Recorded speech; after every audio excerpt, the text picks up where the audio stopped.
Pasada. Vamos a arrancar rapidito. Vamos a ver hoy este tema que más a mí profesionalmente me compete, que es patología del piso pélvico. Yo estoy a cargo acá en el hospital de la sección del piso pélvico y es mi subespecialidad, me dedico casi exclusivamente a eso. Es un seminario largo y bastante tedioso, quizá aburrido. Vamos a hacerlo lo más simpático posible y que puedan entender. Pueden interrumpir, pueden opinar. Todo lo que van a ver es patología bastante novedosa para ustedes y que probablemente en el cursado o en la práctica médica clínica no lo vean con demasiada frecuencia, ya que es una parte de la ginecología bastante poco explorada y explotada, y es un área de la ginecología que a la mayoría de los ginecólogos no les simpatiza demasiado, con lo cual hay muy pocos especialistas en este tipo de patologías y los ginecólogos generales generalmente como que la pasan por alto, ¿sí? A pesar de que las patologías del piso pelviano son de altísima prevalencia en la población femenina, como van a ver ahora. ¿De qué hablamos cuando hablamos de la uroginecología? Que es una especialidad hoy día tenida en cuenta casi aparte de la ginecología, ¿sí? Bueno, la aparición de síntomas genitourinarios en el transcurso del climaterio constituye una situación habitual en esta etapa de la vida de la mujer. Habitual no significa normal. Y ese es el primer concepto que quiero que mencionen de este seminario, ¿sí? Muchas veces las pacientes van y consultan por patologías del piso pélvico que básicamente abarcan la incontinencia urinaria y fecal y el prolapso de órganos pélvicos. Van al ginecólogo, le cuentan el problema y la inmensísima mayoría de los médicos le dicen a la paciente, bueno, verdad, es normal, es algo que tiene que ver con el envejecimiento, que tiene que ver con la menopausia, que tiene que ver con las hormonas, aguántatelo. Es un proceso natural y normal. Ese es un concepto que tiene que ser desterrado, eso no es ni normal, ni se lo tiene que aguantar nadie. Invito a cualquiera de ustedes a que se haga pis encima a ver si les gusta, o cualquiera de los clínicos que se haga pis encima a ver si les gusta, y que se siente estar mojado, tener olor a orina, sentirse sucio, no poder tener relaciones sexuales, y un montón de cuestiones que afectan seriamente la calidad de vida de la mujer, sin representar una afección en sí misma a la salud, ¿sí? O sea, esto no es un tumor, no es un cáncer, no es una infección, es un síntoma que puede ser muchas veces más invalidante que una patología mucho más quizá grave para la salud. No sé si me explico. Entonces, nunca subestimar los síntomas. Muchas veces las pacientes están muy afectadas, las pacientes con incontinencia de orina principalmente, paulatinamente van retrayéndose y van dejando de hacer cosas de la vida cotidiana. Por ejemplo, dejan que hace gimnasia y se hace pis saltando, o cuando hace la clase de aeróbics, deja de ir al gimnasio. La que tiene incontinencia cuando está teniendo relaciones sexuales, deja de tener relaciones con el problema de pareja que eso acarrea, incluso hasta la separación. Las que dejan de salir porque van a una fiesta, bailan y mojan el vestido. Las que dejan de salir a caminar porque vuelven con la calza toda mojada. Las que dejan de ir a tomar el té con sus amigas porque toman líquidos, se vienen encima y hacen olor a orina. Bueno, todo eso va causando una afección en su calidad de vida que termina muchas veces en la depresión profunda y en patologías más complejas. Entonces, no pasar ni subestimar los síntomas. ¿De qué hablamos cuando hablamos de incontinencia de orina? Bueno, la Sociedad Internacional para la Continencia la define como una pérdida involuntaria de orina, que puede ser un signo, o sea, un signo es algo que nosotros encontramos en el examen ginecológico cuando revisamos a las pacientes y las hacemos toser, o la paciente misma encuentra ropas mojadas o apósitos mojados. Un síntoma que refieren a las pacientes porque se dan cuenta en el momento que pierden orina. Hay pacientes que sí se dan cuenta, pacientes que no, y directamente se encuentran mojadas. Puede ser un hallazgo o bien una observación en un estudio urodinamio. Fíjense el impacto psicosocial de la incontinencia urinaria, la incidencia altísima, 15 al 35% de la población adulta, entre mujeres y varones, de más de 60 años. Por supuesto que por características anatómicas y fisiológicas hormonales incide el doble en la mujer que en el hombre, ¿sí? Básicamente, ¿por qué? Por la anatomía de la uretra. ¿Sí? La mujer tiene una uretra corta, de 4 o 5 centímetros, con un trayecto recto, y que durante el transcurso de su vida reproductiva está influenciada por mecanismos de desgarro que tienen que ver con los partos vaginales, con aumentos de la presión abdominal que tienen que ver con los embarazos o con patologías, y influencia hormonal que tiene que ver con el declinaje estrogénico que ocurre en la menopausia. El varón, obviamente nunca va a pasar por un parto, nunca va a pasar por una menopausia, y tiene una uretra que mide más longitud que la mujer y tiene un trayecto anfractuoso, ¿sí? La uretra masculina tiene tres partes, ¿sí? Y tiene un trayecto con acodaduras que en la incontinencia urinaria influye un montón. Entonces, es una patología clásicamente de la mujer. Fíjense que es la segunda causa más frecuente de ingreso a geriátricos. Segunda causa. La sociedad americana, en los estudios americanos, la incidencia o prevalencia de la incontinencia urinaria es del 11% en la población general, y esta agencia, la HCPR de Estados Unidos, pongo estudios americanos porque acá en Argentina no tenemos estadísticas de incontinencia urinaria, pero siempre nosotros estamos mirando a los países del norte y nos reflejamos en las estadísticas de ellos. 16 millones de mujeres incontinentes en Estados Unidos, con un impacto económico de 16 millones de dólares anuales. Ese impacto económico tiene que ver con gastos en internaciones, en pañales, en tratamientos, en cirugías, en medicación, en enfermeras. Allá en Estados Unidos hay enfermeras. Claro, no sé más porque es un peso por mujer, o sea, estamos hablando de claro. $1 por mujer, no es representativamente tanto. Y de las enfermeras que están específicamente abocadas a la patología. Se calcula que estas cifras irán en aumento, y eso tiene que ver con el aumento en la expectativa de vida de la mujer. ¿Sí? Hoy día la mujer tiene una expectativa de vida mucho más larga que la mujer de hace 30, 40, 50 años atrás. Y la otra gran patología de la uroginecología es el prolapso renopélvico, que es una hernia, no es nada más ni nada menos que una hernia, que se produce a través de la cavidad natural, que es la vagina, en sentido de descenso, y hay diferentes órganos que pueden herniarse a través de la vagina. Principalmente los órganos comprometidos son el útero o la cúpula vaginal en la paciente histerectomizada. Si es una paciente que no tiene útero, puede prolapsarse la cúpula de la vagina, o sea, el pechito, lo que queda, ¿sí?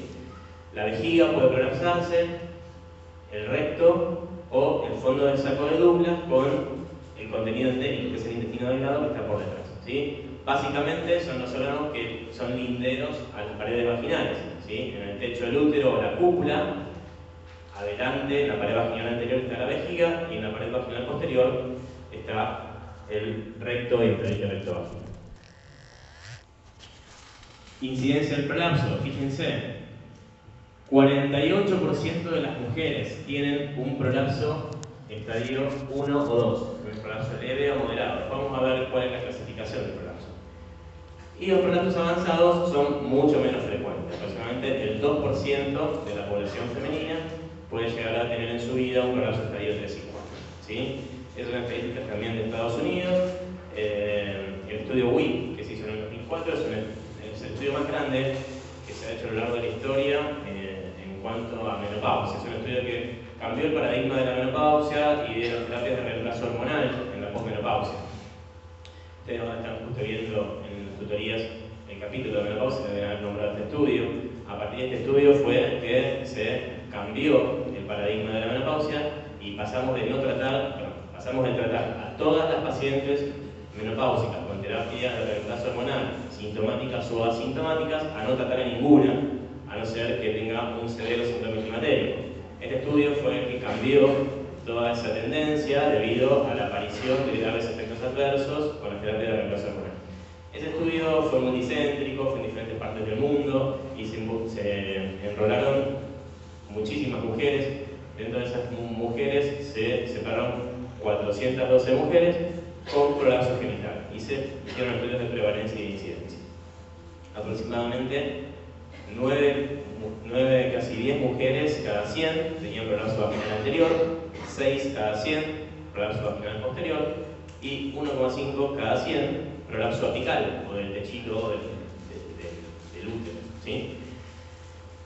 De todas esas mujeres, el 11% van a ser sometidas a cirugía a lo largo de su vida, ¿sí? Estamos hablando del año 2004, ¿sí? 11% de las mujeres con prolapso van a terminar en cirugía, porque es el único tratamiento que tenemos disponible para el prolapso, tratamiento definitivo. Ahora vamos a ver tratamientos alternativos. Y fíjense la estrepitosa cifra de reintervenciones. De todas las pacientes que se operan de prolapso, en el 2004, repito, el 30% deben ser reintervenidas por falla de la técnica quirúrgica a los 5 años. 30% de las operadas hay que hacerlas pasar por una segunda cirugía. Baja tasa de éxito de las cirugías clásicas y búsqueda en los últimos años de innovaciones, que es a eso lo que vamos a apuntar ahora. ¿Cuál es la etiopatogenia del prolapso? Básicamente el parto vaginal es la vedette en todo esto. El parto vaginal genera un traumatismo inevitable en los tejidos del piso pélvico, con desgarros de las fascias, con elongación de los plexos nerviosos y con ruptura de las fibras neuromusculares, lo que hace que los tejidos se vayan debilitando y sea un soporte deficiente al que se van sumando otros factores a lo largo de la vida.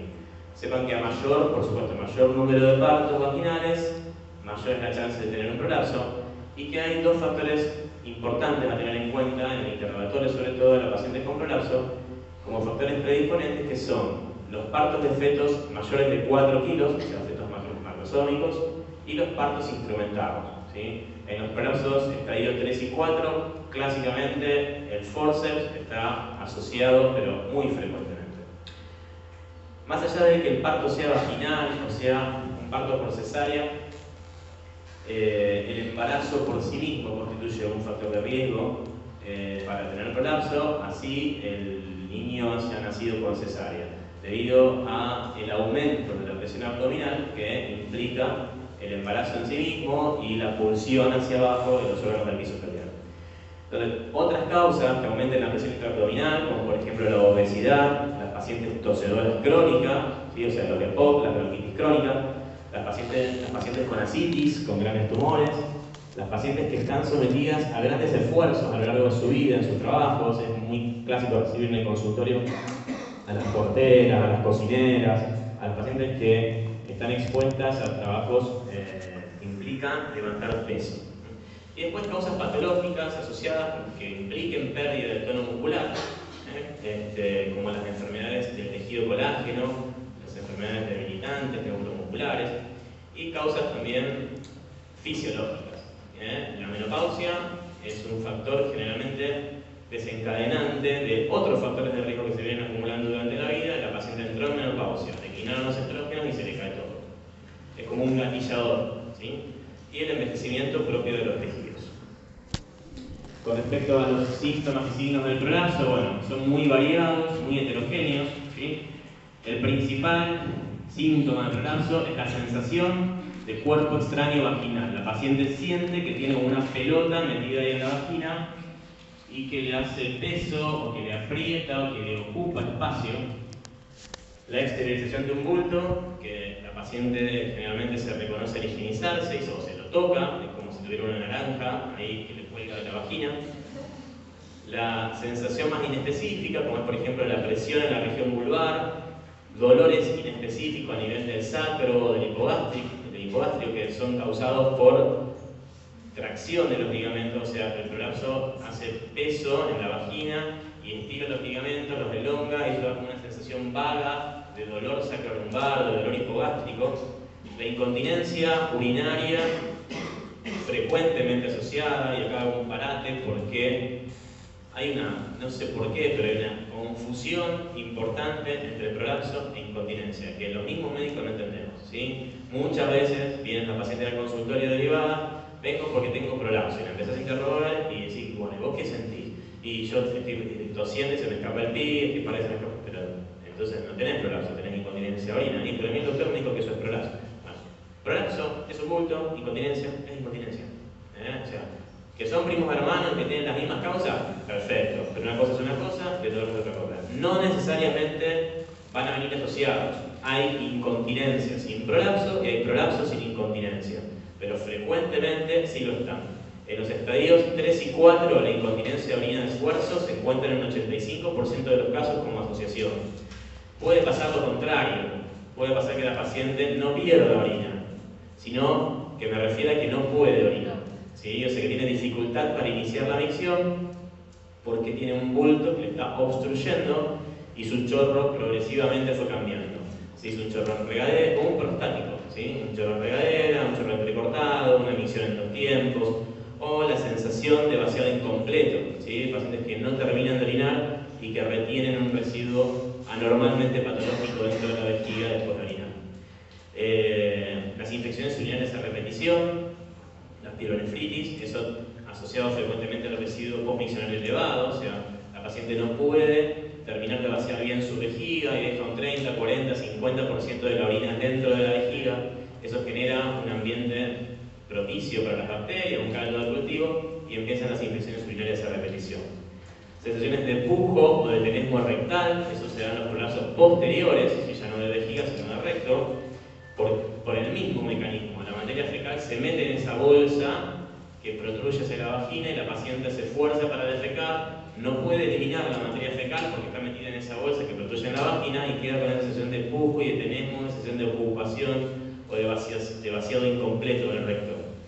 La incontinencia de gases y materia fecal por debilidad de los esfínteres, constipación efectiva, que es lo que yo les decía recién, está la paciente constipada crónica, que es la que toda su vida fue de cuerpo cada 2, 3, 4 días, y la paciente que no es constipada crónica, o sea, que fue siempre normal y que ahora se constipó, pero no porque tiene tránsito lento.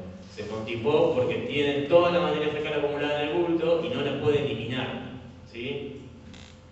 Y después, bueno, las alteraciones que tienen que ver con el roce, ¿sí? Ese bulto, que es una mucosa que tiene que estar adentro, que está guardada, está expuesta al exterior y se roza con la ropa interior y empieza a lastimarse, ¿sí? Es como si uno se agarrara del labio inferior y lo divirtiera y tuviera el labio inferior todo el día vertido así, a la noche tengo todo el labio lastimado, ¿sí? Porque es una mucosa que no está preparada para estar en contacto con el exterior. Entonces se ulcera, se lastima, se sobreinfecta, sangra, duele, hace olor, ¿tá? Fíjense todo lo que le puede pasar a una paciente con prolapso, a pesar de ser una patología benigna, cómo puede afectarle seriamente su calidad de vida. La dispareunia, o sea, el dolor en las relaciones sexuales, lógicamente. Bueno, otra cuestión importante, a la hora de evaluar pacientes con prolapso, incontinencia urinaria o incontinencia fecal, hay que tener en cuenta todos los aspectos implicados en el sostén de estos órganos, ¿sí? La causa del prolapso básicamente es desconocida, ¿sí? Sabemos que hay un montón de factores de riesgo que se lo acabo de nombrar, pero básicamente no está descrito con exactitud cuál es el mecanismo exacto que lo produce. Y se presenta de manera diferente en cada paciente, presenta síntomas muy heterogéneos. Y acá viene la pelea y el lío, ¿sí? ¿Por qué? Porque ¿quién es el dueño de la paciente con prolapso? Porque si tiene un problema en la vejiga es del urólogo, si tiene un problema en el útero es del ginecólogo, y si tiene un problema en el recto es del coloproctólogo. Entonces, ¿de quién es la paciente? ¿Sí? Y ahí viene la pelea entre nosotros, ¿sí? Porque o bien nos queremos robar a la paciente o queremos pateársela a otro porque es muy complicado, ¿sí? Entonces van las pacientes así como un pasamano del urólogo, el ginecólogo, el proctólogo y un DI, ¿sí? A mí me tocó recibir una paciente hace un par de años ya que tenía una incontinencia urinaria asociada a un prolapso masivo, ¿sí? O sea, tiene todo afuera, ¿sí? La paciente consulta al urólogo. Va al urólogo, el urólogo le dice, bueno señora, usted se tiene que operar porque está perdiendo orina, se va a internar, le va a todo, la opera, la paciente vuelve a la habitación, se levanta de la cama y se encuentra con todo el prolapso afuera. Igual que cuando había llegado. Se va y dice, doctor, pero tengo todo fuera de vuelta. Ah, sí, yo le traté la incontinencia de orina, le puse la malla, ahora vaya al ginecólogo que le resuelve el prolapso, ¿sí? Eso es tremendo, ¿tá? Eso es tremendo. Entonces, nosotros hemos separado, por ese motivo, como te dije al principio, y hemos creado la subespecialidad de uroginecología y cirugía reconstructiva del piso pelviano. Y llamamos cirujano de la pelvis aquel que se ocupa de los 3 compartimentos. Yo como cirujano de la pelvis tengo que poder resolver la patología del compartimento anterior, apical y posterior. Y tengo que estar preparado para resolver los 3 compartimentos fijándome en la cuestión funcional, ¿sí? Hay que restaurar la anatomía, perfecto, pero principalmente restaurar la función, ¿sí? Si yo tengo una paciente con un prolapso enorme de 45 años y la opero y le dejo una vagina así chiquita, ¿sí? Esa paciente va a estar bárbara, va a tener un aspecto con una vulva de 15 años, pero no va a poder tener relaciones nunca más en su vida, por ejemplo. ¿Ah? Si yo tengo una paciente obstruida por un prolapso enorme y yo la opero y le meto todo el prolapso adentro y le dejo una vagina hermosa, chiquitita y todo, perfecto. Y la paciente que estaba obstruida, ahora la desobstruí, soy un genio, pero la dejé incontinente. Porque no vi que al desobstruirla la paciente perdía pis y ahora está peor que antes. Porque antes por lo menos estaba seca y ahora está toda mojada. ¿Sí?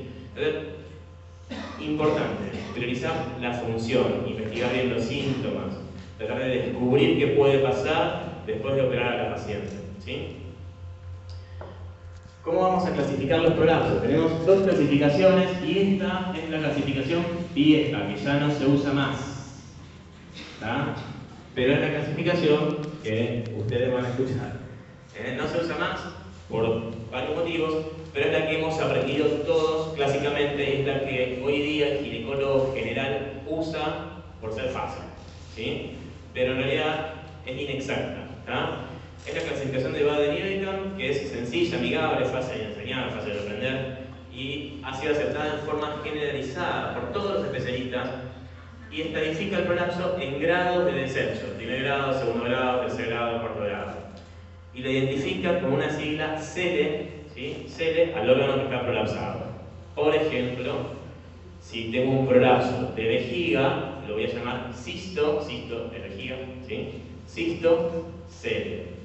Si tengo un prolapso del recto, lo voy a llamar recto CELE. Y así le voy poniendo nombre y apellido y le voy poniendo grados según el grado de descenso de ese órgano. ¿Tá? El problema es que esta clasificación tiene una gran variabilidad intraobservador e interobservador demostrada en muchos estudios. ¿Sí? Si me ponen una foto, yo digo eso es un cistocele, me la ponen dentro de una semana, yo digo eso es un rectocele. ¿Tá?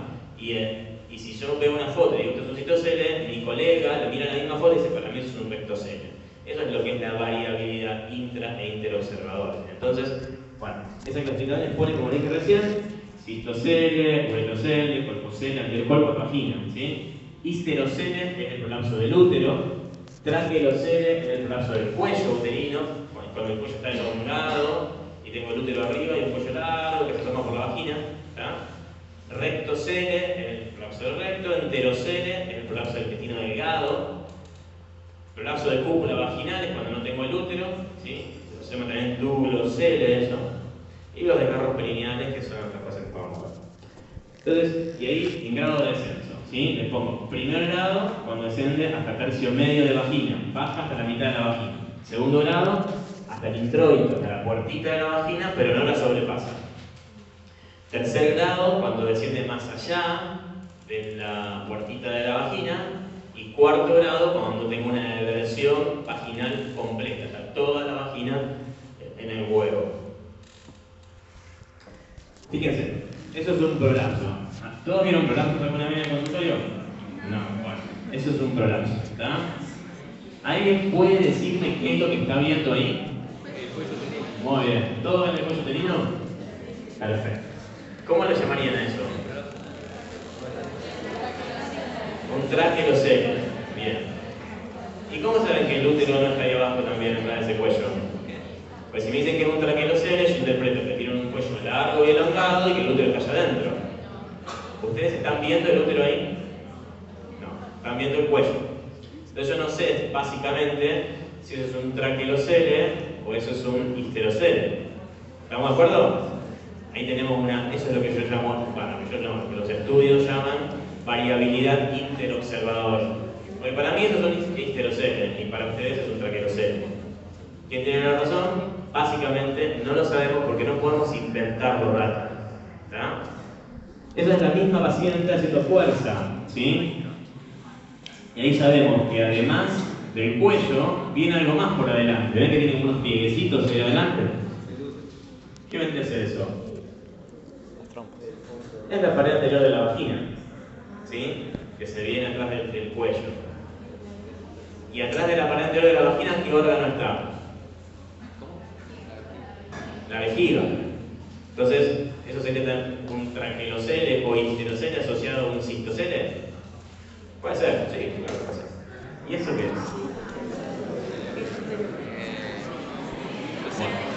es? Histerocele. Bien. Un histerocele. ¿Alguien ve el útero ahí? ¿Qué es lo que ven ahí? Veo una bolsa, no sé vos qué ves. Yo veo una bolsa. ¿Qué hay atrás de esa bolsa? ¿Alguien me lo puede afirmar? ¿Alguien me lo puede decir? Claro, de a uno vamos a decir, si quien quiera decir algo, levante la presión, no se entiende nada. ¿Alguien se atreve a decir que hay atrás? Levante la mano. Ninguno. Wow, bien. Esa es la misma paciente. En realidad le puse al revés la foto. Esta es la primera. Esta es la misma paciente en reposo y esta es la paciente haciendo fuerza. ¿Sí?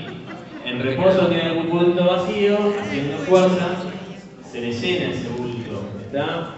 Ese bulto adentro tiene todo el intestino delgado. ¿Sí? Pero no porque yo lo adiviné, porque le hicimos una radiografía contrastada y se ven todas las masas del intestino delgado metidas ahí adentro. Esa paciente no tiene útero, pues está histerectomizada. ¿Sí?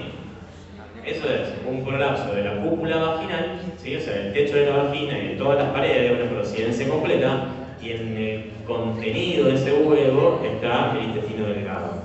¿Alguien podría decirlo, revisar a la paciente, revisarla? No podemos. ¿Eso? ¿Qué ven ahí? Ahí esto está más claro. El que pueda escribir esa imagen me levanta la mano. Esta es más fácil para escribir.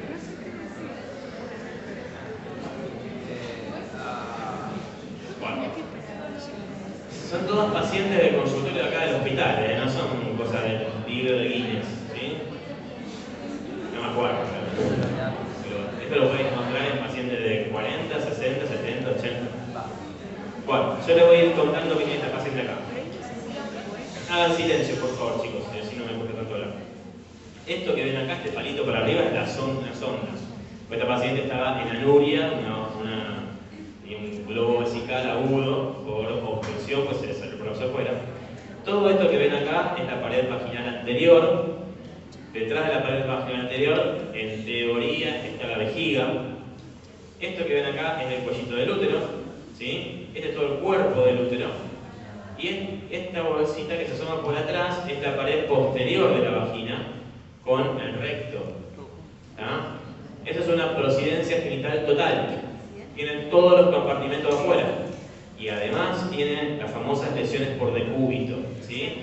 ¿Ven? Estas ulceraciones, estas escoriaciones que tiene acá.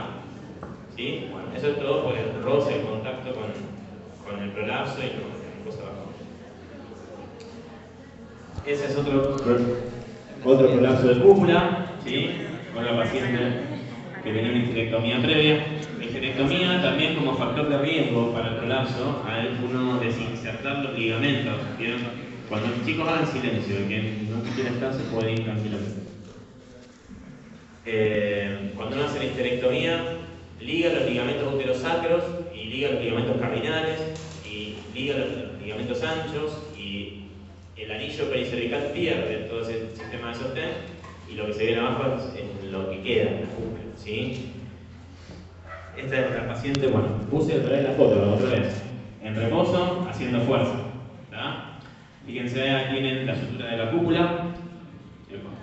La sutura de la cúpula está acá, este es el compartimento anterior y este blanquito de abajo es el compartimento posterior. Esa es la foto de la paciente anterior, vieron el gran bulto que yo les dije. Bueno, fíjense lo que contenía dentro. El intestino delgado. ¿Sí? ¿Se dan cuenta? Bien. Entonces, por toda esta cuestión que le acabo de contar, en 1996 se describió un sistema nuevo de clasificación del prolapso que se llama POCQ, Pelvic Organ Prolapse Quantification, ¿sí? Que es la clasificación recomendada por la Sociedad Internacional para la Continencia, tanto para los clínicos, o sea, para el consultorio nuestro en general, como para la investigación.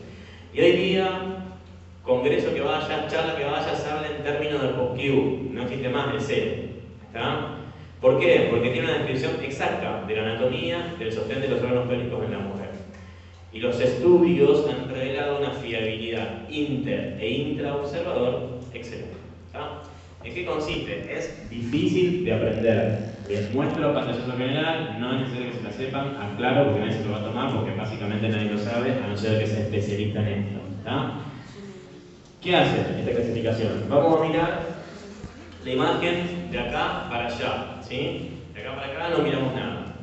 Esta es una vagina vista de perfil. Este es el hueso del pubis. Esto es el hiato urogenital, ¿sí? O la abertura de la vagina, el introito, con el himen acá. Y tenemos pared vaginal anterior, pared vaginal posterior y útero. ¿Está? El POCQ describe puntos específicos en las tres paredes vaginales.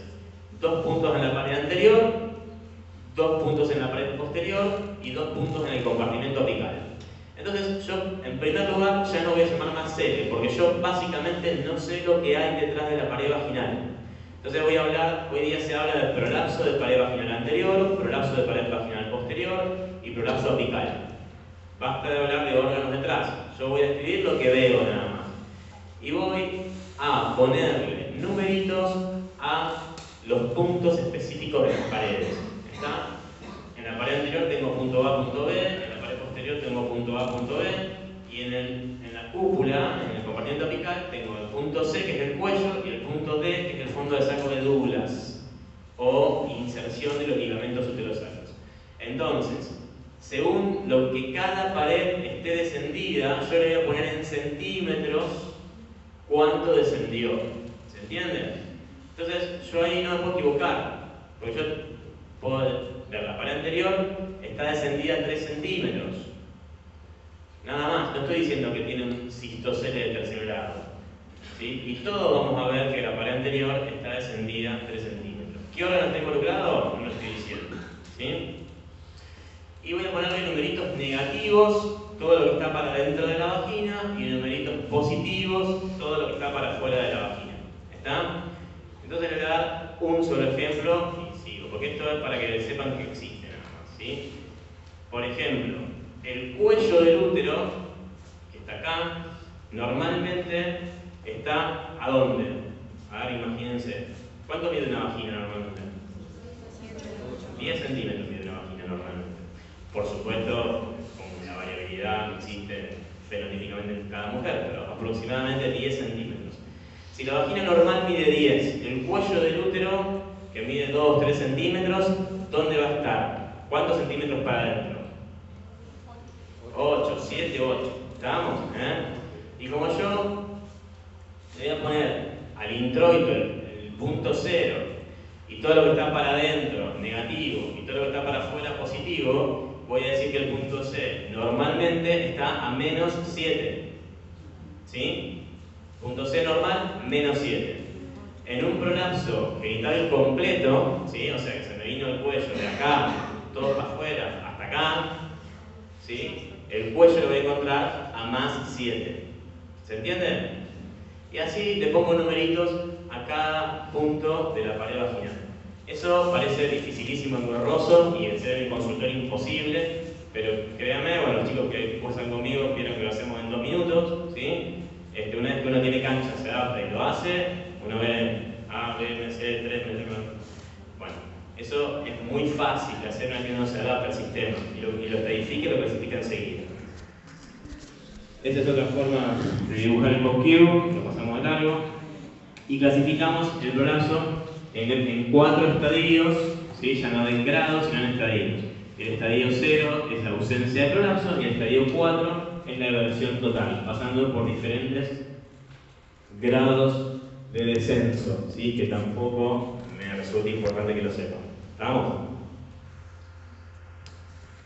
¿Cómo evalúo un prolapso? ¿Sí? Básicamente el examen físico es lo más importante acá. ¿Sí? Hay que hacer una minuciosa inspección de los genitales externos, evaluar la esterilización de las estructuras en reposo, hacer las pruebas de esfuerzo. Primero la hago acostar a la señora, la miro en reposo y veo si protruye o no protruye nada. Una vez que vi eso, le voy a hacer la prueba de esfuerzo. ¿Qué significa la prueba de esfuerzo? Hacer fuerza. Empujar como si quisiera tener un bebé. O empujar o hacer fuerza como si quisieras defecar. ¿Tá? O la hacemos toser. ¿Sí? Y ahí vamos a ver cómo protruyen los órganos pélvicos. ¿Sí? Cómo protruyen las paredes vaginales. Después de la prueba de esfuerzo voy a hacer la especuloscopía de una válvula. ¿Sí? Agarro el espéculo, lo rompo, lo separo y con una sola válvula voy a deprimir la pared posterior y la hago hacer fuerza para ver cómo baja la pared anterior. Después invierto el espéculo, comprimo la pared anterior y la hago hacer fuerza para ver cómo baja la pared posterior. ¿Sí? Ver la integridad del periné, ver si tiene cicatrices de episiotomías, ¿sí? Si tiene desgarros obstétricos, ver si hay presencia de trayectos fistulosos. Y siempre medir la orina residual, ¿sí? Ver cómo esa paciente está orinando. Si la hacemos orinar y vemos si la paciente le queda orina dentro después de orinar, que es un dato importantísimo que me define un montonazo de cosas, ¿sí? Incluso me define la conducta en una paciente asintomática. Hay pacientes que van a ver, sobre todo las pacientes de acá del hospital, que son por ahí pacientes de nivel socioeconómico bajo, que están muy adaptadas, que culturalmente lo minimizan el prolapso y que vienen con bultos enormes colgando y dicen, doctor, mire, no me molesta. Lo tengo hace 30 años y no me molesta. ¿Sí? Esa paciente, si no le molesta, no se va a morir del prolapso, se va a morir de otra cosa. Y realmente no le molesta, se sienta arriba del prolapso y como si nada. Bien, esa paciente, ¿sí? Así no tenga ningún síntoma, yo le tengo que medir una orina residual.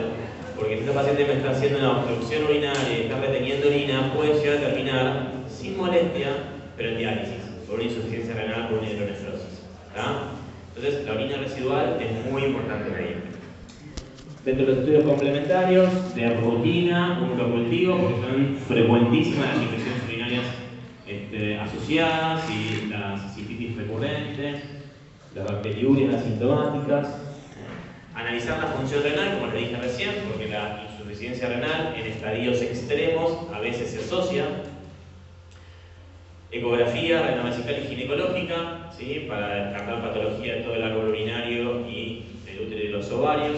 Y también para medir la orina residual. No necesariamente tengo que meterle una sonda a la paciente para ver cuánto le quedó después de orinar, sino que se lo puedo pedir por un estudio ecográfico. Los ecografistas le miden el volumen a vejiga llena, la mandan al baño que la paciente orina y con el ecógrafo le ven cuánto quedó, ¿sí? Y lo pueden calcular sin instrumentar a la paciente. Después hay estudios, esos 3 estudios son los estudios de rutina. Y después hay estudios específicos que los vamos a pedir a demanda, según los síntomas que la paciente presente. Como por ejemplo el estudio urodinámico multicanal, que es la vedette en el estudio del prolapso genital y la incontinencia urinaria.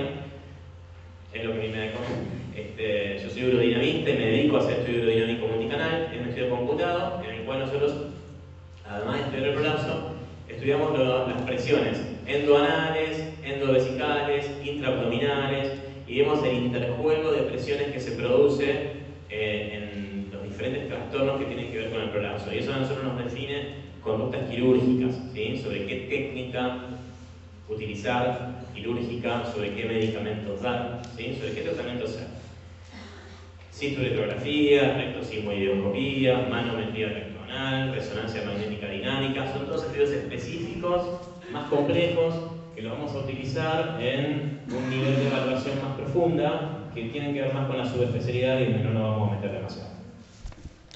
Sí, quiero contarles algo del tratamiento del prolapso. Básicamente y clásicamente el tratamiento es quirúrgico. El prolapso no vuelve para adentro con ninguna otra cosa que no sea con cirugía. ¿Tá?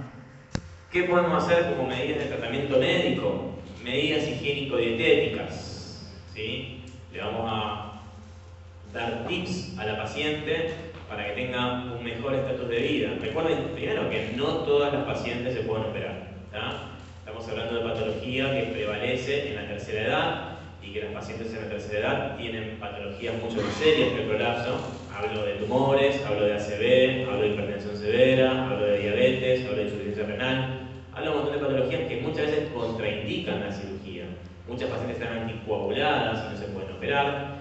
O muchas pacientes tienen fracturas de cadera con prótesis y no pueden ni siquiera abrir las piernas para poner una mesa de cirugía. Entonces, muchas pacientes no se pueden operar y a esas pacientes hay que brindarle las medidas higiénico-dietéticas que le ayuden un poco a soportar esto con la mejor calidad de vida posible. Desde maniobras para defecación y para orinar, como por ejemplo acomodarse el prolapso, comprimirlo, apretar el periné, meter la mano dentro de la vagina. Muchas veces necesitan eso para poder orinar o defecar, hasta el uso de pañales, qué sé yo, y consejitos también por ahí que parecen tontos pero que no lo son, como por ejemplo que el baño esté cerca de la cama, que no haya interposición entre la cama y el baño, que no haya alfombras, que no haya silla, que la pared se levanta a la noche, se tropieza con la alfombra y se fractura la cadera por la incontinencia urinaria. Entonces, trae asociada patología más compleja a esta cuestión, ¿sí? Entonces, tratar de manejar la dieta, ¿sí? Las pacientes con incontinencia fecal, una dieta rica en fibra, una dieta más constipante, las pacientes con constipación crónica al revés, una dieta que sea más blanda, más fluidificante, o sea, uno tiene que ir adaptando las cuestiones a la necesidad del paciente. Bajar de peso, ¿sí? Eso es un factor digamos, obvio. Corrección de patologías predisponentes, las pacientes tosedoras crónicas, tratarle las cuestiones de los EPOC, tratar la constipación, etc. Y hay ejercicios de refuerzo de la musculatura de órgano pélvico, que eso sirve para prevenir la progresión del prolapso, no tanto para tratarlo. Ningún prolapso vuelve para adentro con ejercicio, se lo vuelvo a decir. Por último, la utilización de pesarios. ¿Saben lo que es un pesario? ¿Nunca vieron un pesario? Un pesario es un dispositivo de silicona, ¿sí? Que es parecido a un diafragma, ¿tá? Que se usa para anticoncepción, ¿vieron? Diafragma sí, han visto. Bien. Bueno, los pesarios son viejísimos, ¿sí? Son del siglo pasado, ¿sí? Fueron creados más o menos en el 1900, ¿sí? Y cuando apareció el auge de la cirugía, los pesarios quedaron como obsoletos, como cosa vieja, cosa de la antigüedad. Y el que ponía un pesario era un antiguo, un bárbaro, ¿sí? Con el tiempo, las pacientes que se podían operar se operaban y las que no se podían operar andaban con el prolapso colgando. Y hemos logrado rescatar los pesarios. Yo soy fan del pesario, ¿sí? Realmente el pesario es algo que le cambia la vida a la paciente que no se puede o que no quiere operarse, ¿tá? Hay nuevos desarrollos, hay innovaciones, hay pesarios de todas las medidas, colores y tipos hoy día en el mercado que me resuelven el problema en 5 minutos en el consultorio y encima son baratos. Entonces, hoy día se cambió todo eso y usamos mucho del pesario. Yo debo tener no menos de 50 pacientes en este momento con pesario colocado. Y hoy día el 35% de los especialistas recomendaría el pesario como tratamiento primario del prolapso genital. Yo soy uno de ellos. Ahí tienen un montón de variedades de pesarios, ¿sí? Tienen pesarios, el que más usamos acá en Argentina por disponibilidad es que es el pesario tipo Dumont, que es un pesario siliconado, con un orificio en el medio, y que es un pesario parecido, pero que tiene un hombro. ¿Ven que tiene un hombro? Bueno, este es un pesario para prolapso y este es un pesario para incontinencia, ¿sí? Este pesario, claro, se coloca, son flexibles, se introducen en la vagina y adentro de la vagina se abren como si fueran paragüitas, ¿sí? Y sostienen las paredes vaginales arriba, ¿tá? Y este tiene el plus que este hombro se coloca debajo de la uretra y la comprime. ¿Está? Entonces eso, además de tratar el prolapso, también me trata la incontinencia de orina. ¿Sí? Son geniales, la verdad, para pacientes ancianitas que no se pueden, no quieren operarse, o al revés, para pacientes muy jóvenes. ¿Está? Pues yo tengo pacientes de 30 años con prolapso de estadio 4, ¿está?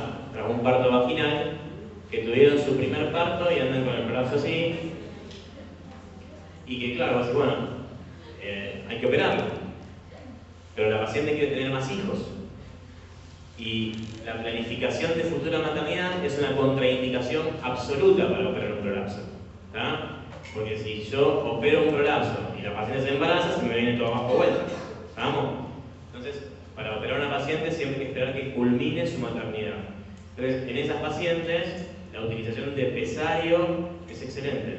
Se pone el pesario, tiene todo lo eco que quieran y después lo operamos. ¿Vamos?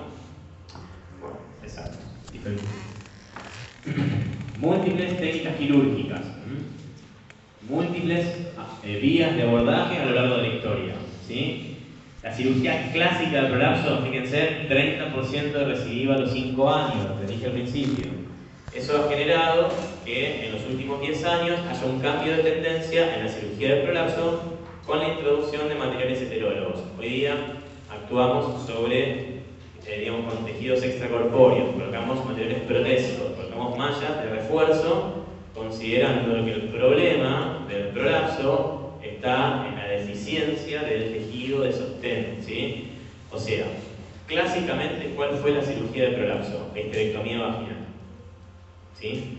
Lo que se hacía era sacarle el útero, darle unos puntos a la vejiga, darle unos puntos al recto, darle unos puntos a la cúpula, le ponemos un buen taponaje de gasa y hasta luego, ¿sí? Claro, yo le voy a hacer una pregunta. Si yo tengo un piano acá arriba, en el primer piso, y se abre el techo y se cae el piano, ¿quién tuvo la culpa? ¿El piano o el techo? El techo. Entonces, ¿para qué le vamos a sacar el piano a la paciente? ¿Sí? Si yo le saco el piano a la paciente, se me va a venir abajo la cúpula. Y eso es un razonamiento que parece estúpido, pero que fue el razonamiento clásico a lo largo de la historia.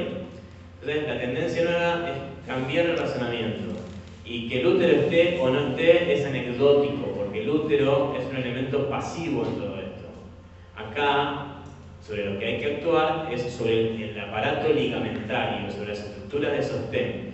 Y por eso se han desarrollado innovaciones y kits de mallas que tienen brazos y tensores y arpones que imitan el trayecto de los ligamentos que suspenden el útero, y hoy día trabajamos con esos materiales que han logrado disminuir la tasa de recidiva de un 30% a un 8%.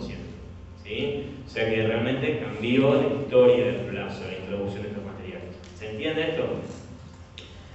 ¿De qué va a depender el planteo quirúrgico? Primero de la necesidad o no de conservar la luz de la vagina. ¿Sí? La mejor cirugía de prolapso, la más efectiva, la más resolutiva, la más rápida y la menos riesgosa es la colpocleisis. ¿Sabemos qué es una colpocleisis? Es cerrarle la vagina a la señora. ¿Sí? Si le cierro la vagina no va a tener prolapso nunca más. ¿Sí? Bien, entonces, lo primero que tengo que determinar es si esa paciente necesita vagina o no necesita vagina. ¿Sí? Y eso va a depender de su objeto sexual. ¿Sí? Entonces, y también les parece estúpido, ¿sí? Pero es un pensamiento lógico. Si yo tengo una viejita de 90, digo, tengo una viejita de 90 que no tiene relaciones hace 30 años porque enviudó y está con demencia senil o por lo que sea, ¿sí? ¿Para qué la voy a exponer a una cirugía comando con prótesis, arpones, mallas, tensores y dejar una vagina larga y complaciente si no la necesita? Y se lo puedo resolver con una cirugía de 20 minutos, segura, que no sangra, no se complica, no tiene riesgo de rechazo, que le oblitera la vagina y la paciente le cambiaste la vida. ¿Está? Entonces, ¿necesito vagina? No necesito vagina. Si no necesito vagina, que por supuesto son la minoría, ¿sí? O sea, las que no necesitan vagina, le hago una colpoplegia, que es el cierre de la cavidad vaginal. Ojo, no se imaginen cualquier cosa, no le voy a suturar los labios a la señora, ¿sí? Le voy a suturar adentro de las paredes vaginales. El aspecto exterior y los primeros 2 centímetros de la vagina quedan normales y adentro queda suturado, no tiene cavidad, ¿sí? O sea, no es una monstruosidad la colpoplegia, ¿sí? A la que sí necesito conservarle la vagina, tengo todo esto para hacerle, ¿sí? Todo eso es cirugía clásica, ¿sí? Por vía vaginal, por vía abdominal, lo que les conté recién. Sacarle el útero, darle punto a la vejiga, darle punto al recto, amputarle el cuello, todo cirugía clásica con la tasa de residuo que les hablé. Bueno, un poco de técnica quirúrgica, nada más mostraciones, ¿no? ¿Sí? Esto es un inicio de histerectomía vaginal, prolapso de cúpula recidivado, ¿sí? Esto es lo que yo le hablaba recién. A esta paciente le sacaron el útero, ven que no lo tienen, le dieron unos puntos a la vejiga, lo ven los puntos de la vejiga, ¿sí? Y así quedó después, ¿sí? A los 5 años tenemos esto, que es mucho más difícil de rescatar que el prolapso primario, porque es una paciente que ya está operada, ¿sí? Este es un tratamiento de prolapso de cúpula, para que vean que el prolapso es una hernia, ¿sí? Se trata igual que una hernia por cirugía clásica. Abro el saco, reduzco el contenido, ven el intestino delgado dentro del saco, ¿sí? Reduzco el contenido, trato el saco y lo meto para adentro, ¿sí? Eso es una malla de prolapso, ¿tá? Esa es la cúpula de la vagina, ¿sí? Le ponemos un pedacito de malla adelante y atrás, como un pantaloncito, y este otro extremo lo suturamos al sacro, ¿sí? Al promontorio. Abrimos el retroperitoneo, todo esto es por vía abdominal. Abrimos el retroperitoneo y este extremo de la malla lo suturamos al hueso promontorio, ¿tá? Y nos mantiene como un barrilete así tenso, el techo de la vagina. Eso es una técnica. Entonces, lo que le dije antes, las nuevas tendencias son no hacer todo lo que ya acabo de mostrar, sino utilizar mallas de polipropileno que se usan por vía vaginal, no necesito abrir la panza. El polipropileno es un material probado en vagina con evidencia tipo 1, con bajísima tasa de rechazo y de infecciones, significativa reducción de la recidiva a 5 años, reducción del tiempo quirúrgico, reducción de complicaciones, posibilidad de conservar el útero. Eso es un dato súper importante, ¿sí? Podemos darle la opción a la paciente de elegir qué quiere hacer con su útero, porque yo no necesito sacarle el útero sano a la paciente, ¿sí? Entonces, ¿qué ganamos sacando el útero a la paciente? Prevención del cáncer, ¿verdad? Esa paciente nunca va a tener un cáncer de cuello ni un cáncer endométrico, ¿tá? Pero también hay otras cuestiones implicadas en sacarle el útero a la gente, ¿tá? Que tiene que ver con una sensación de vaciado. Bien, habrán escuchado, a mí me vaciaron a los 30 años, esa sensación de vacío, esa sensación de falta de feminidad, esa sensación de castración, ¿tá? Que muchos pacientes lo tienen y que no es menor y que no es menos importante, porque el útero no es un órgano solo para procrear, sino que tiene involucrado un montón de otras cuestiones sexuales, digamos, y psicológicas, ¿sí? Para la mujer, que no es solamente tener hijos, ¿tá? Entonces la paciente puede decidir qué hacer con su útero. Si se lo saca porque no le importa y previene el cáncer, o se lo deja porque sí le importa y se sigue con Nicolau y después la vida, etc. Bien. El otro gran amigo de la uroginecología es la incontinencia urina, que ya vimos la clasificación antes. La vamos a repetir para refrescar. Pérdida impoluta de orina, que puede ser un signo, un síntoma que nos refiere a la paciente, un hallazgo que nosotros encontramos en un examen de rutina o en un estudio urodinámico. Bien, esto lo vamos a pasar. Bien. Cuando una paciente pierde orina, tenemos que plantearnos diagnósticos diferenciales, ¿sí? Siempre, cuando tengo un problema, digo, ¿qué le puede estar pasando? ¿Sí? Y tenemos diferentes causas y diferentes tipos y diferentes manifestaciones de la incontinencia urinaria, ¿sí? Lo paso así rápidamente porque lo vamos a ver ahora como en detalle, ¿sí? Entonces, cuando viene una paciente con incontinencia, lo importante es interrogarla minuciosamente y clasificar cuál es el tipo de incontinencia. Hay algunas preguntas claves que mis alumnos me ven preguntarlas consuetudinariamente en el consultorio. ¿Sí? Siempre pregunta lo mismo. Se levanta de noche, si pone la llave en la cerradura y se orina, si tose y se orina. Entonces, ¿pero por qué pregunto todo eso? Porque es muy importante no confundir el tipo de incontinencia que tiene la paciente, porque según el tipo de incontinencia que tenga, es el tratamiento que yo voy a elegir. Porque no todas las incontinencias se tratan con cirugía, no todas las incontinencias se tratan con una pastillita, o con un óvulo, o con un ejercicio. ¿Sí? Entonces, detectar cuál es. ¿Cuál es el síntoma dominante? Si pierde cuando tose, si pierde cuando estornuda, si pierde cuando juega al tenis, o si pierde cuando camina, o si pierde todo el tiempo, o si pierde a la noche durmiendo, o si pierde cuando tiene ganas de ir al baño y no llega. ¿Sí? ¿Cuánto le impacta eso en su calidad de vida? No es lo mismo una paciente que juega al golf y cuando juega al golf tira el palo y se escapa una gota de orina y viene desesperada porque tiene esa gotita de orina, que una paciente que se levanta de la silla y vacía su vejiga. ¿Sí? O sea, el impacto en la calidad de vida es totalmente diferente. Y el tratamiento, y yo lo voy a dar, también es diferente. Cuidadoso examen físico, que es el mismo que les conté para el prolapso. ¿Sí? Todo lo mismo. Y hacer algunas pruebas específicas para la incontinencia. ¿Sí? Que son, aparte de verla en reposo, verla en esfuerzo, las pruebas de esfuerzo, la especuloscopía de una válvula, todo eso, le vamos a hacer a la paciente incontinente una prueba de esfuerzo a vejiga llena y a residuo. ¿Qué hacemos? Le hacemos toser con la vejiga llena a ver si pierde, la mandamos a orinar y le hacemos toser con la vejiga vacía a ver si también pierde. Porque vamos a hablar de la severidad. ¿Tá? No es lo mismo una paciente que pierde con la vejiga llena que una paciente que me pierde hasta el residuo. ¿Sí? No es lo mismo perder con 500 que perder con 50. ¿Sí? Y el test de QT. ¿Qué es el test de QT? Es un test de movilidad de la uretra. ¿Sí? La uretra normalmente está sostenida por la pared vaginal anterior, está estabilizada por la pared vaginal anterior. Esto no es muy fácil de entender, les pido que me interrumpan y me pregunten si no lo entienden. ¿Qué pasa?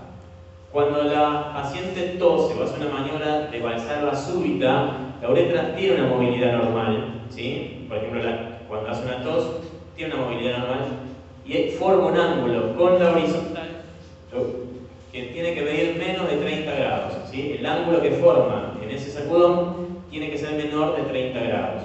Cuando ese ángulo que se forma con el sacudón es mayor de 30 grados, significa que la paciente tiene una uretra hipermóvil. Y esa puede ser la causa de su incontinencia de orina. Y ese test es importantísimo, porque eso viene a definir conducta. No es lo mismo la que pierde con una uretra móvil que la que pierde con una uretra normal. ¿Sí? Entonces, ¿qué hacemos? Le ponemos un hisopo a la paciente dentro de la uretra, como un palito, y le hacemos toser. Si el palito se mueve para arriba y para abajo así, forma un ángulo mayor de 30, es un test positivo, y si el palito se queda quieto o hace un ángulo menor de 30, es un test negativo. El test negativo me habla de una uretra normal, el test positivo me habla de una uretra hipermóvil. Y ya en el consultorio le detecté la causa de su incontinencia, que es la hipermovilidad uretral. Bueno, lo mismo, le damos. Sí. El ángulo entre la uretra y la horizontal. ¿Sí? La uretra horizontal y el ángulo que se forma con el hisopo. ¿Sí? Bueno, ¿qué le vamos a pedir? Lo mismo. Puro cultivo. ¿Sí? Le vamos a pedir un diario o cartilla miccional. ¿Qué significa eso? ¿Sí? El diario miccional es una tareita que le damos para que la paciente haga en la casa, que tiene tres columnas.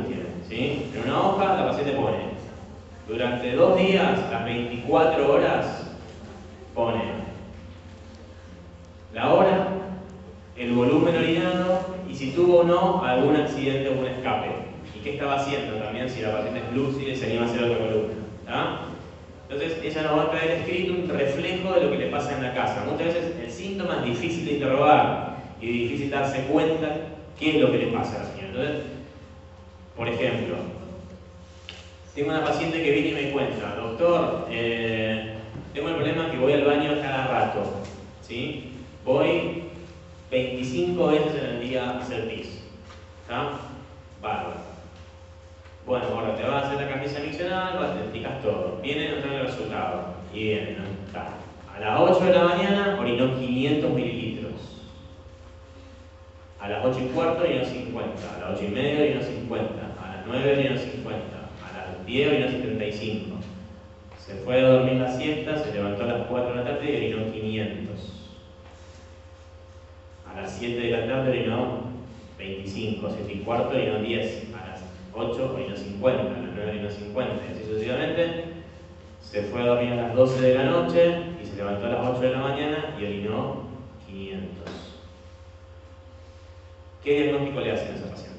Sin ningún otro estudio complementario complejo. ¿Qué tiene la paciente? Insuficiencia cardíaca.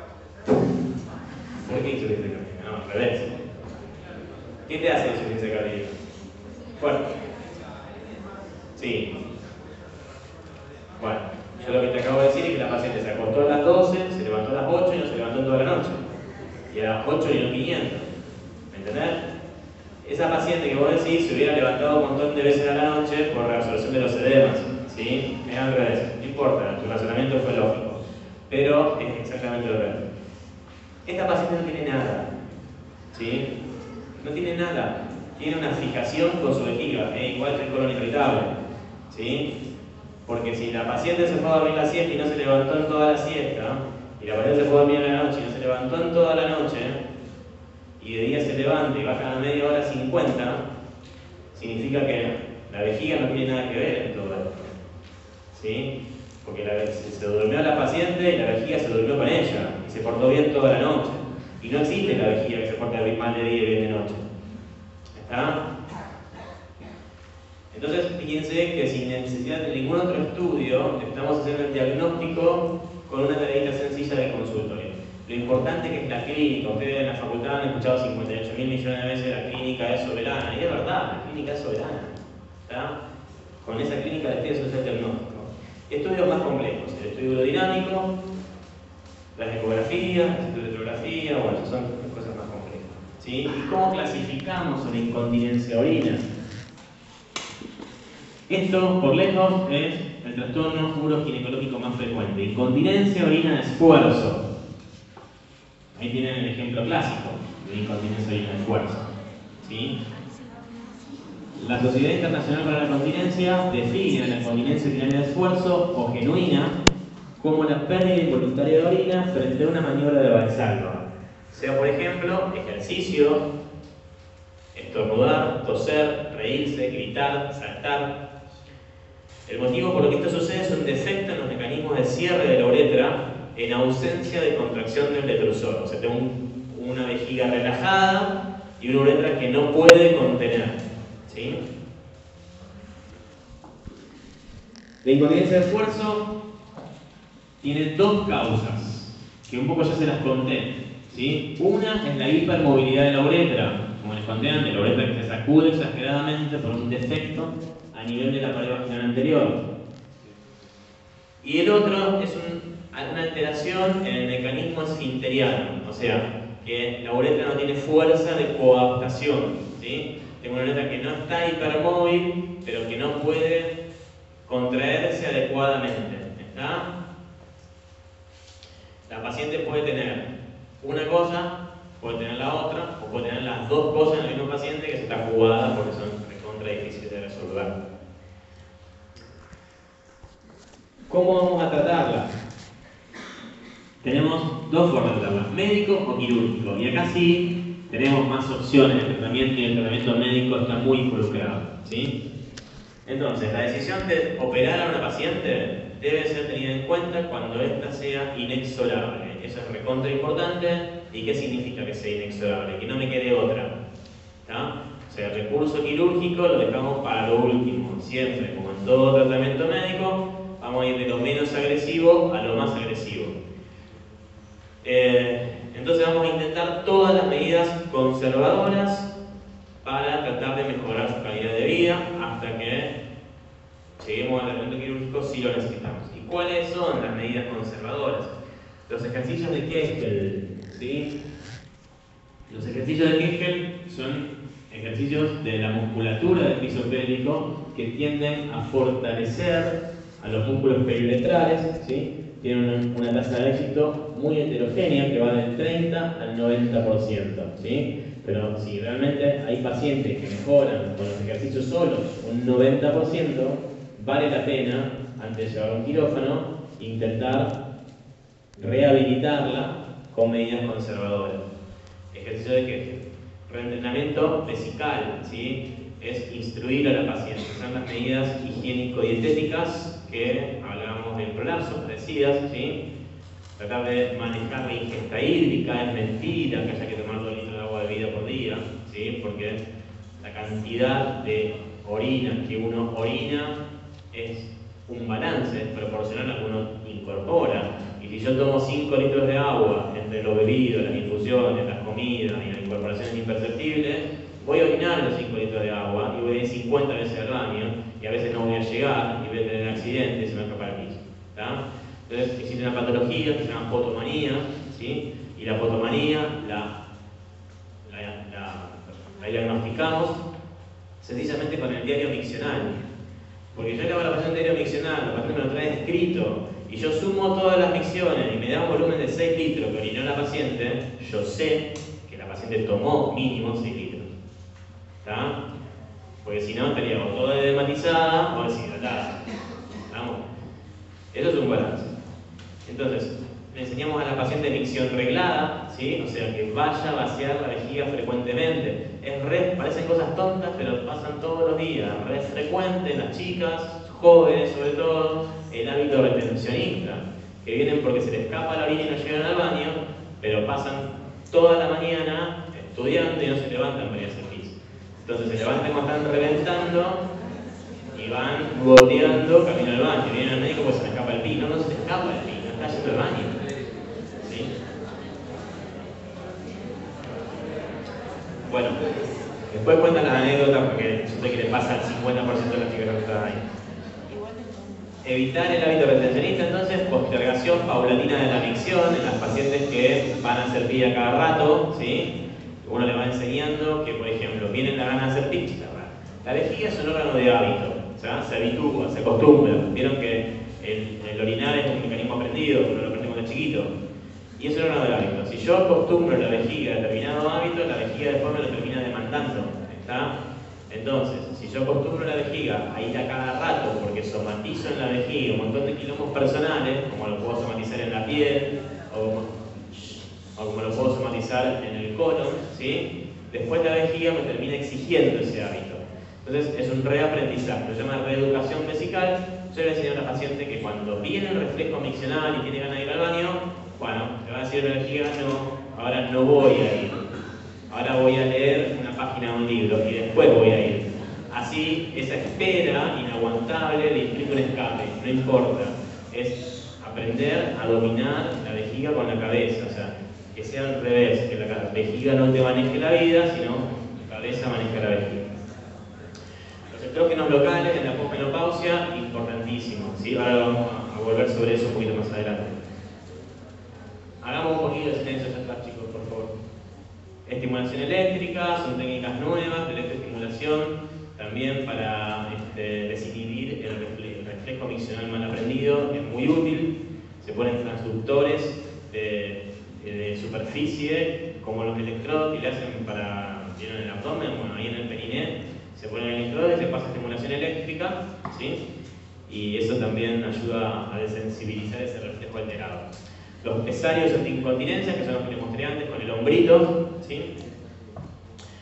La estrogenoterapia. La estrogenoterapia demostrado mejora terriblemente. Para mí, todas las pacientes posmenopáusicas tienen que usar estrógenos locales, porque al 100% se les seca la vagina. Al 100% se les seca la vagina. ¿Está? Todas. Y los estrógenos locales son eso, locales. ¿Está? O sea, no confundan terapia de reemplazo hormonal con estrogenoterapia local. ¿Está? Terapia de reemplazo hormonal a nadie. A nadie. ¿Por qué no a nadie? Porque los riesgos superan los beneficios. Riesgo de cáncer de endometrio, riesgo de cáncer de mama. ¿Está?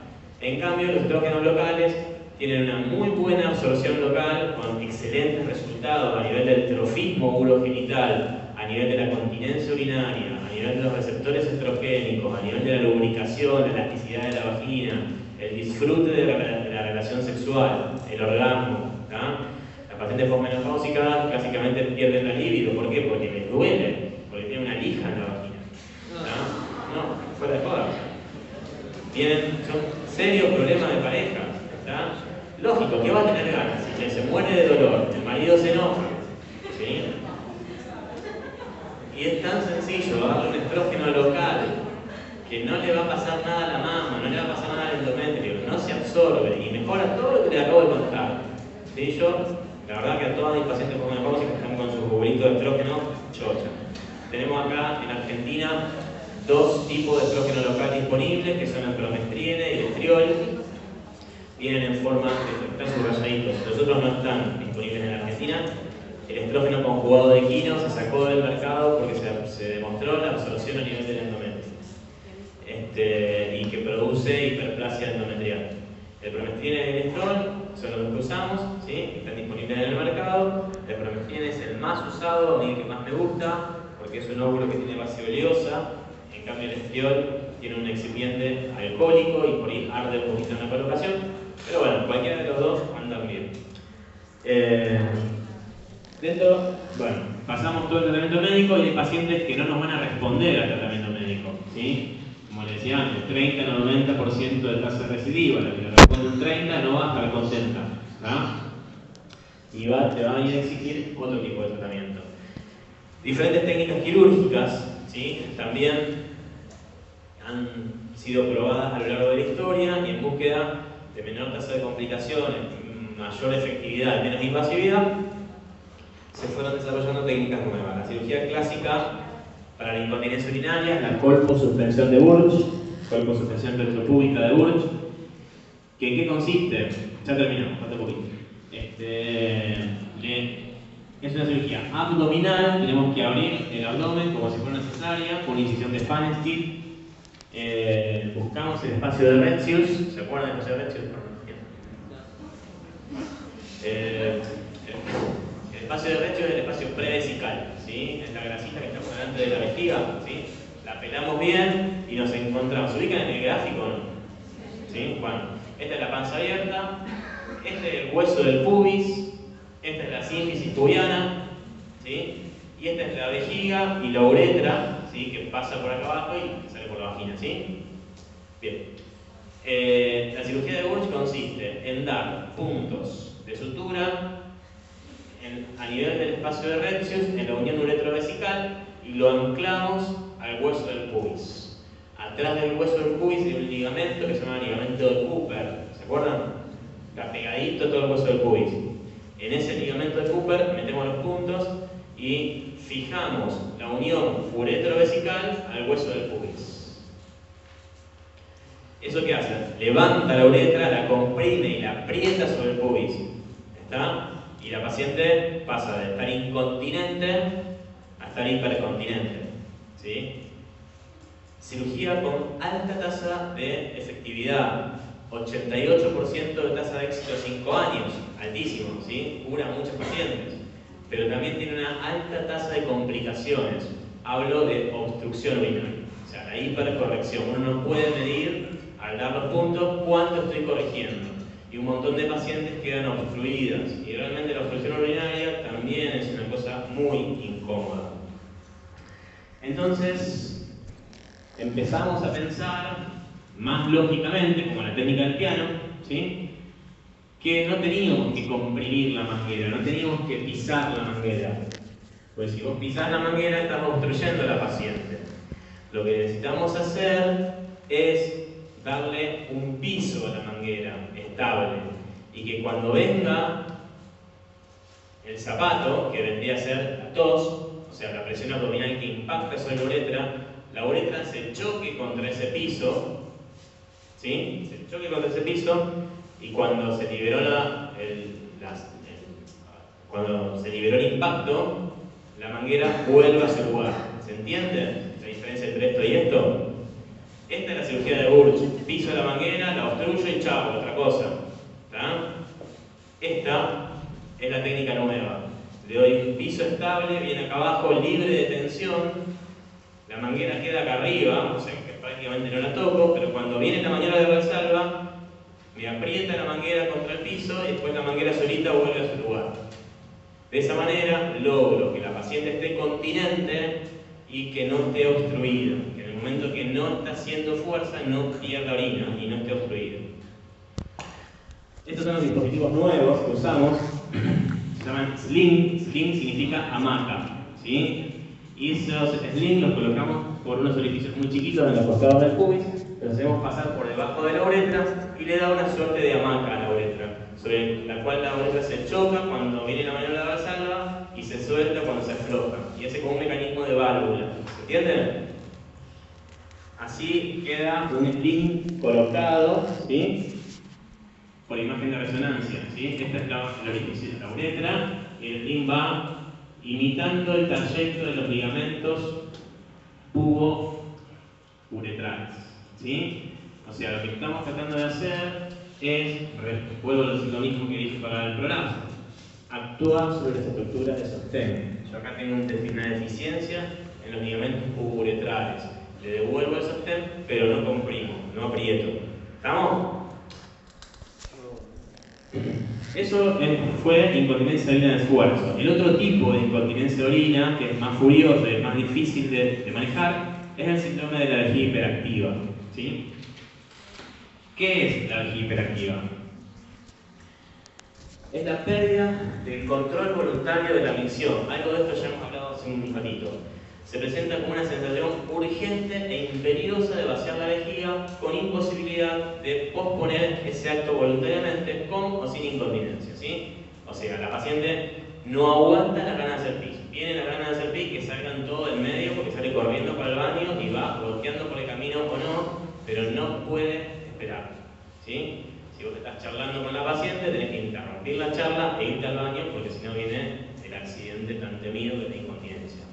35% de las mujeres mayores de 65 años presentan esta patología y está directamente relacionada con la falta de estrógeno propia de ese momento de la vida. ¿Tá? Fíjense la altísima prevalencia, pero a su vez esta incontinencia, al igual que la incontinencia de esfuerzo, son poco consultadas. La paciente no te lo cuenta, y no te lo cuenta por vergüenza. ¿Sí? O sea que es un síntoma que muchas veces tenemos que preguntarlo, nuestra responsabilidad médica, la paciente posmenopáusica, preguntarle si pierde orina, ¿sí? Hacerla sentir en un ambiente cálido y de confianza y preguntarle si pierde orina. Y tenemos dos tipos de vejiga hiperactiva, ¿sí? Una es la urgencia sensorial y la otra es la urgencia motora o vejiga hiperactiva verdadera o vejiga inestable. ¿En qué se diferencia? En que la urgencia sensorial es la paciente que va cada rato, eso se llama frecuencia, que va con urgencia, o sea que como que no llega al baño, pero que el tema es solo diurno, lo que yo les dije antes, sin nicturia. Normalmente se considera que una mujer se puede levantar 1 o 2 veces a hacer pis durante la noche. Si se levanta 3 o más veces, eso se denomina nicturia o nocturia, ¿sí? Y eso es patológico. La paciente con urgencia sensorial es la que yo les conté antes. Va 50 veces por día al baño, pero a la noche se duerme y la vejiga se duerme con ella. Y además tienen síntomas estereotipados, ¿sí? Que relacionados con eventos de la vida cotidiana que son estereotipados. Como por ejemplo, mojarse las manos, escuchar el ruido del agua, entrar a la ducha y mojarse los pies. Ahí viene el episodio de urgencia. Y un síndrome que se llama síndrome de la llave en la cerradura, ¿tá? Que es patognomónico de vejiga hiperactiva sensorial. Y es muy frecuente en mujeres jóvenes, ¿sí? ¿Qué es el síndrome de la llave en la cerradura? Es la paciente que está lo más bien en la calle, llega a la casa, mete la llave en la cerradura y que se corra todo el mundo porque tiene que correr al baño. Y díganme si el 50% de las chicas sentadas acá no les pasa eso. Y eso es una vejiga hiperactiva sensorial, porque la vejiga no está enterada que vos pusiste la llave en la cerradura. La vejiga no está enterada de que te mojaste las manos. ¿Está? Esto tiene que ver con una alteración de la sensopercepción, donde uno somatiza en la vejiga cosas que tienen que ver con cuestiones sensitivas, ¿sí? Como que el cuerpo está hablando por algún lado, como habla cuando una paciente tiene colon irritable, como habla cuando una paciente tiene una erupción cutánea generalizada antes de repetir un examen. Mujer o varón, no hace cuestiones de género. Y después tenemos la otra, ¿sí? La que es más severa y más furiosa, que es la que sí tiene micturia, que es la vejiga que funciona mal de día y va 50 veces, con o sin síntomas sensoriales, y la paciente que se levanta 50 veces de noche porque la vejiga la despierta y la lleva al baño, se orina dormida, o va botando por el camino por levantarse de la cama, ¿sí? Y esa vejiga hiperactiva obedece a contracciones no inhibidas del músculo detrusor y tiene que ver con trastornos neurológicos a nivel de la transmisión de acetilcolina en la placa neuromuscular del detrusor. ¿Está? Patologías neurológicas como la esclerosis múltiple, como la neuropatía diabética, como la esclerosis en placa, como los pacientes con accidentes cerebrovasculares, donde hay un trastorno a nivel de la inervación de la vejiga y que realmente tienen contracciones inmanejables que no podemos reeducar, sino que tenemos que inhibir con medicación, ¿sí? Tratamiento, medidas higiénico-dietéticas, ¿sí? Todo lo que ya hemos charlado, tratar de restringir la ingesta hídrica, tratar de ponerle horarios para orinar, tratar de evitar los estimulantes vesicales como las melixantinas, ¿sí? La cafeína, la teína, etc., el tabaquismo, que es muy fastidioso también, terapias conductuales, reeducación vesical.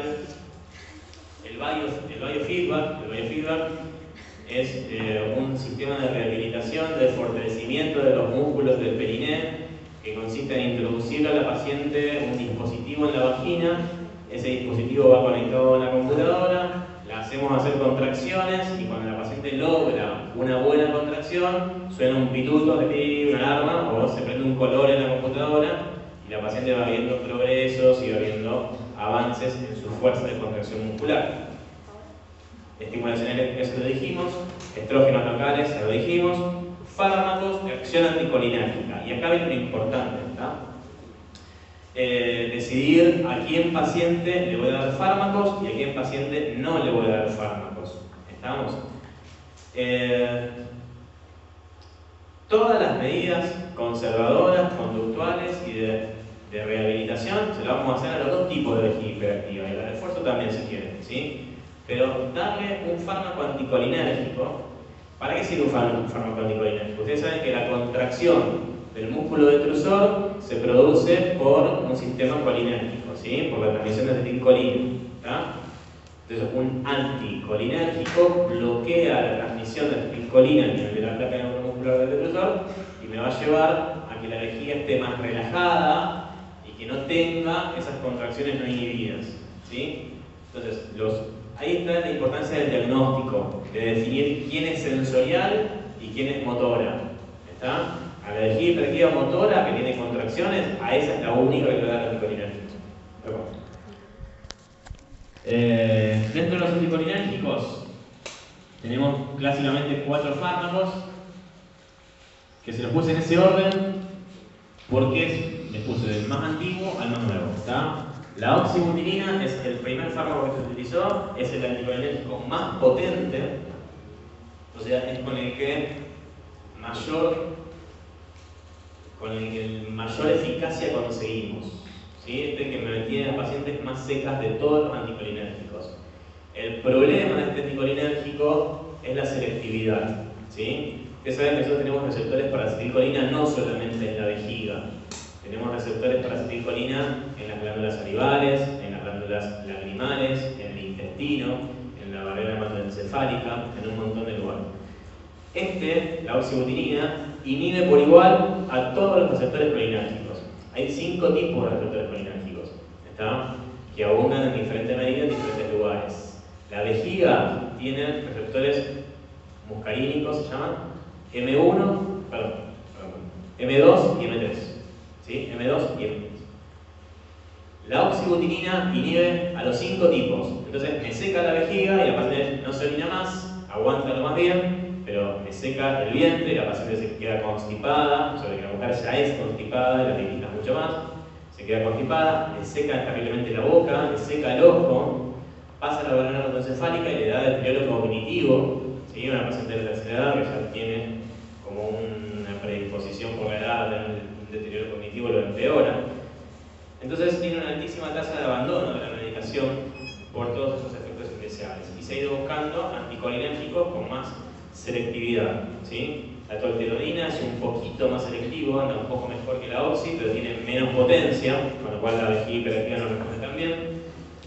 Y la solifenacina y la dalifenacina son los últimos anticolinérgicos que son bien selectivos para receptores M2 y M3 y andan bárbaros, ¿sí? Si bien no son tan potentes como la oxibutinina, solo benefician la vejiga sin inhibir todos los otros receptores, con lo cual son los que más usamos. Y si los asociamos con estrógenos locales y los asociamos con un poco de entrenamiento vesical, llegamos a un buen estatus de tratamiento, ¿sí? Entonces, el tratamiento con fármacos solo debe ser complementario del reentrenamiento vesical, ¿sí? Porque el reentrenamiento vesical es el tratamiento primario de la incontinencia. Reeducar a la vejiga, ¿sí? Reacomodar el hábito. Y los fármacos siempre adyuvantes. ¿Está? Debe terminar. Bueno, algunas... Listo, estamos.